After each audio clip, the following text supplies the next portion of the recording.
Part 6 महान विभूति राजेंद्र प्रसाद। आज हम इसके करेंगे लॉन्ग क्वेश्चन आंसर और इसकी एक्सरसाइज। तो पहला प्रश्न है, क्या राजेंद्र बाबू की शिक्षा दीक्षा के विषय में सविस्तार लिखिए। ये वाला है, देखो। क्या राजेंद्र बाबू ने मात्र 5 वर्ष की आयु में फारसी पढ़ने के लिए मदरसे जाना प्रारंभ किया था।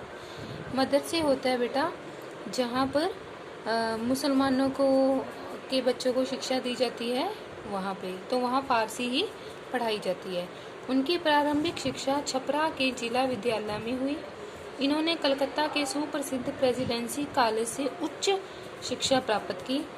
वर्ष 1915 में उन्होंने विधि परास्नातक की परीक्षा, परास्नातक होता है स्वर्ण पदक के साथ, उत्तीर्ण की तथा इसके पश्चात कानून के क्षेत्र में डॉक्टरेट की उपाधि भी प्राप्त की।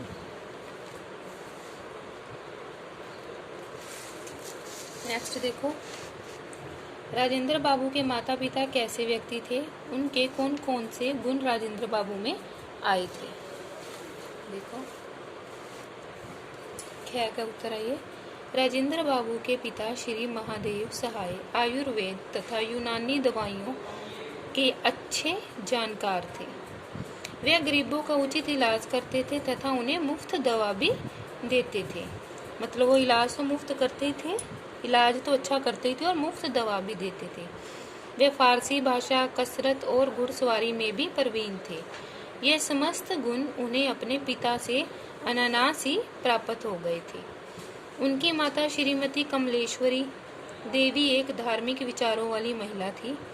इस प्रकार स्वाभाविक रूप से माता पिता की परोपकारिता, सेवा भाव तथा धार्मिक प्रवृत्ति इत्यादि गुण राजेंद्र बाबू में स्वतः चले आए थे। नेक्स्ट, राजवंशी देवी कौन थी, वे किन गुणों से संपन्न थी। तो राजवंशी देवी जो थी राजेंद्र बाबू की धर्मपत्नी थी। उनमें सेवा भाव, परोपकार, दया, धर्म, कर्तव्य पालन जैसे गुण विद्यमान थे। राजेंद्र बाबू का विवाह कभी भी उनके विद्यार्जन में बाधक नहीं बना। वे निरंतर परिवार की सेवा में लीन रहते हुए पति की अनुचारिणी बनी रही। नेक्स्ट देखो, जीरादेई में भड़के दंगों से राजेंद्र बाबू सर्वाधिक आहत क्यों हुए?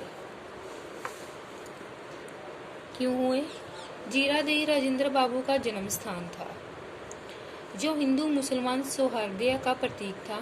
दोनों समुदाय इकट्ठे होकर दिवाली के दीप जलाते थे तथा मुहर्रम पर ताजिया निकालते थे, परंतु विभाजन की विडंबना से दंगे फसाद ने जन्म ले लिया।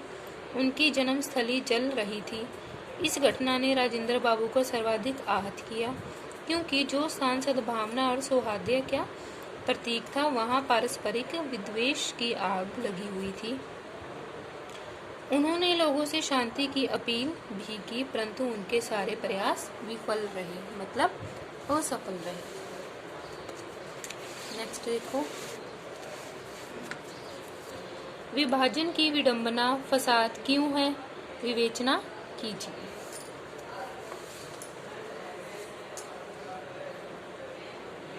विभाजन एक त्रासदी है।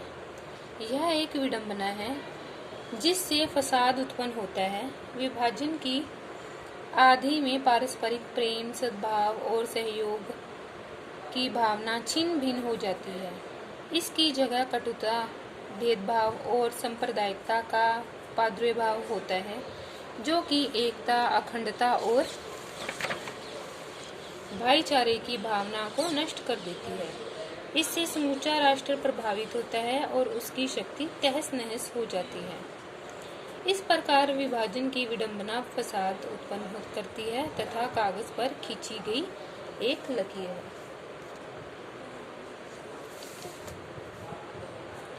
आगे देखो, लास्ट है 15 अगस्त 1947 का दिन भारत का भाग्य विधाता कैसे बना?